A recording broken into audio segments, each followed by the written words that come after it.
Hey, welcome back, friends. Welcome back to Smart Wealth Advisors. कल IDFC का मैंने IDFC bank के अम, ज़बरदस्त वीडियो कल का था। बहुत लोगों ने उसको लाइक किया, बहुत लोगों ने एंजॉय किया। हाँ, बहुत अच्छे लोग कमेंट्स दिए।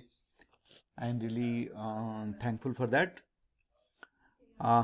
उसके बाद से बहुत सारे जो मेरे जानने वाले हैं, जो मेरे व्हाट्सएप ग्रुप वगैरह में हैं, फेसबुक में हैं, तो वो लोग काफ़ी मैसेज कर रहे हैं कि अब क्या बेच देना चाहिए क्या। ठीक है, अब बेच देना चाहिए, खरीद देना चाहिए, ऐसे मतलब कि दुनिया भर के सवाल जवाब आते रहते हैं। ठीक है, और मोस्टली है कि जब भी बढ़ जाता है, जो दो तरीके मैंने देखा है कि जब भी स्टॉक प्राइस अगर बढ़ जाता है तो उसके बाद जो मतलब मैक्सिमम लोग इस पे आते हैं कि अब सेल कर दूं क्या।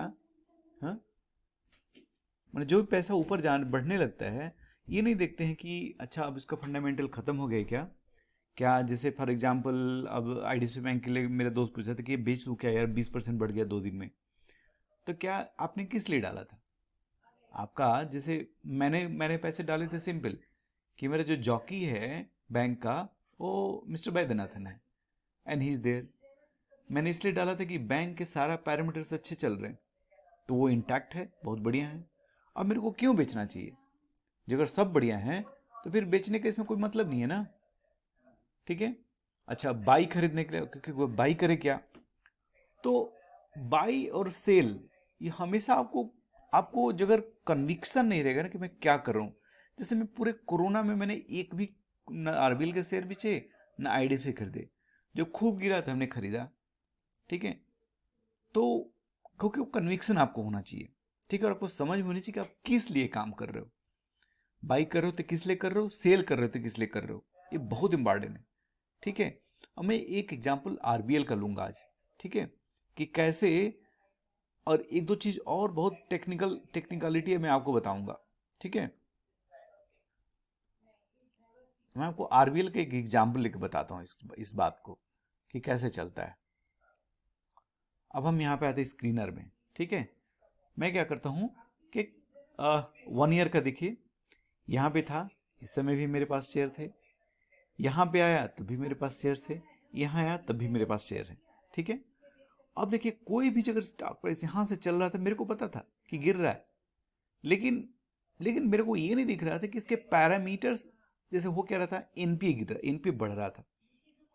दैट्स फाइन यार, बाकी पैरामीटर तो इंटैक्ट है।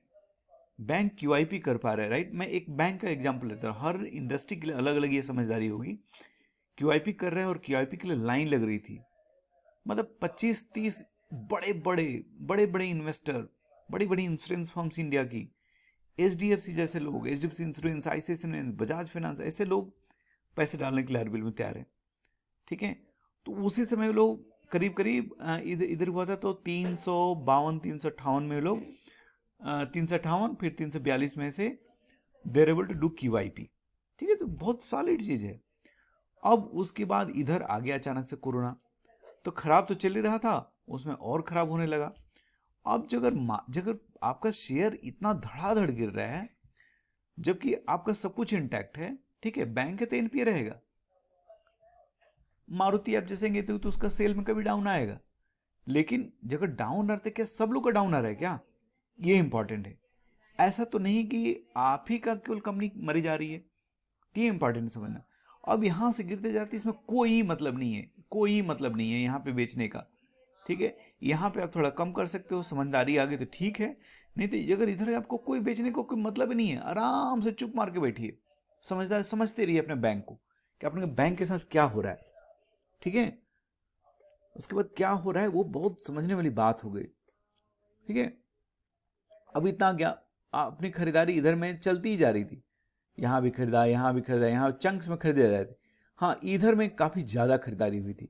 करीब मेरी टोटल आरबीएल का जो एलोकेशन था, 70% करीब एलोकेशन इधर में हुआ है, इधर में यहाँ तक एक्चुअली। इवेंचुअली 177 जब दोबारा क्यूआईपी आया था, तब भी मेरा हुआ था। ठीक है, अब मैं इसको 6 मंथ पे करता हूँ, थोड़ा और एक बहुत इंपॉर्टेंट समझदारी के लिए। अब देखिए यहाँ पे करीब करीब इसी समय में इनका क्यूआईपी आया था 177 के आसपास में। हाँ, और उसके बाद स्टॉक उस दिन भागा था। अब क्या होता है, देखो स्टॉक देखो कैसे चलता है, यहाँ आया 210 आया, फिर वापस वहाँ 191, हाँ 175, 166, 166। अब क्या करोगे आप बताओ। यहाँ पे जो बेचते हैं वो बहुत अच्छा नसीब वाला हो सकता है, लकी हो सकता है, but that is not the idea.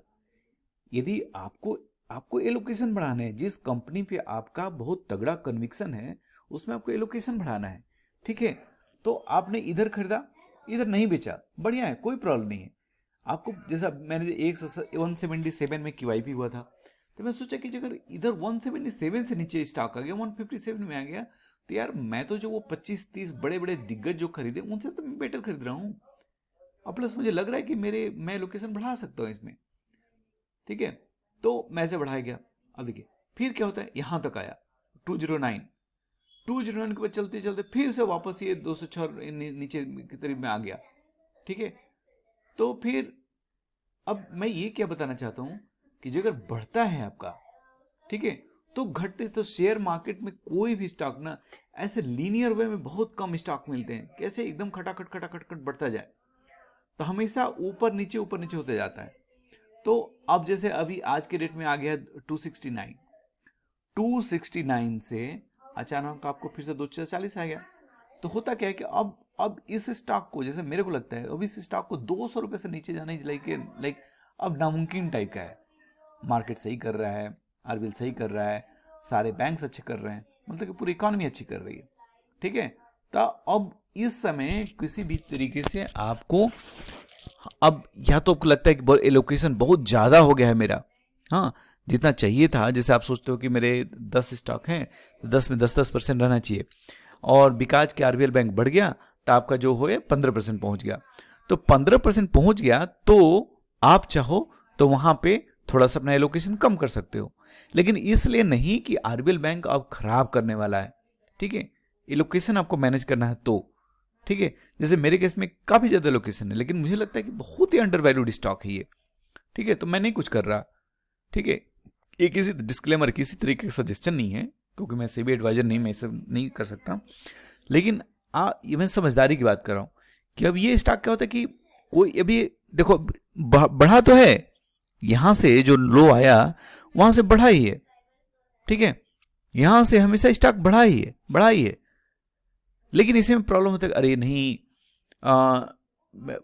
जैसे कि मेरे जानने वाले थे, अच्छा खासा इधर में लिए थे, ठीक है, लेकिन इधर में 160 के आसपास में, नहीं यार ये तो देखो ना कितने दिन से ऐसे ही पड़ा हुआ है फ्लैट, नहीं लूंगा, बेच दिए।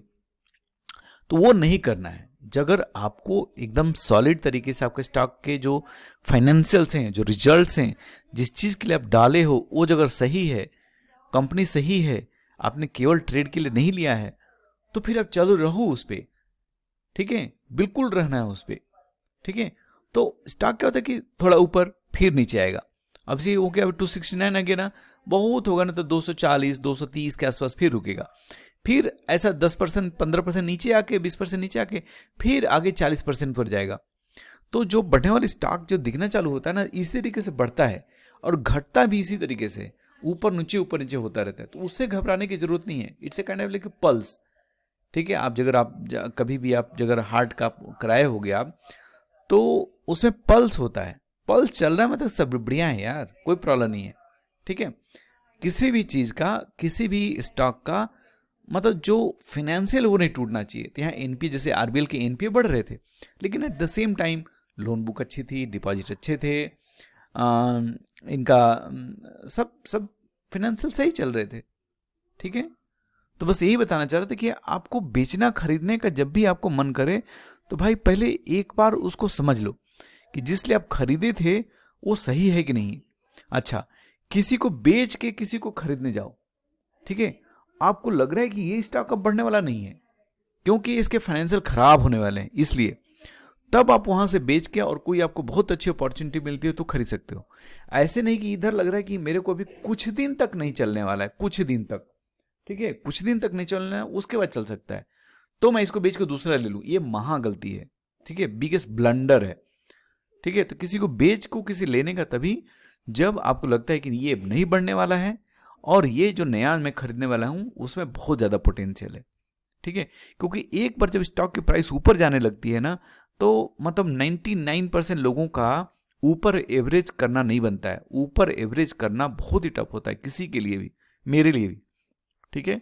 क्योंकि एक बार स्टॉक प्राइस आपका 30, 40, 50% बढ़ जाता है तो बहुत मुश्किल होता है उस पर जाके आपको ऐड करना, ठीक है। कुछ एक मैं करता हूँ, जैसे आज ही अगेन डिस्क्लेमर, ICICI प्रूडेंशियल मैंने थोड़ा सा ऐड किया, ठीक है। लेकिन ऊपर एवरेज हमेशा ही टफ रहता है, ठीक है। तो बहुत बहुत धन्यवाद आपको, एंड कीप लाइकिंग, या okay, thank you very much.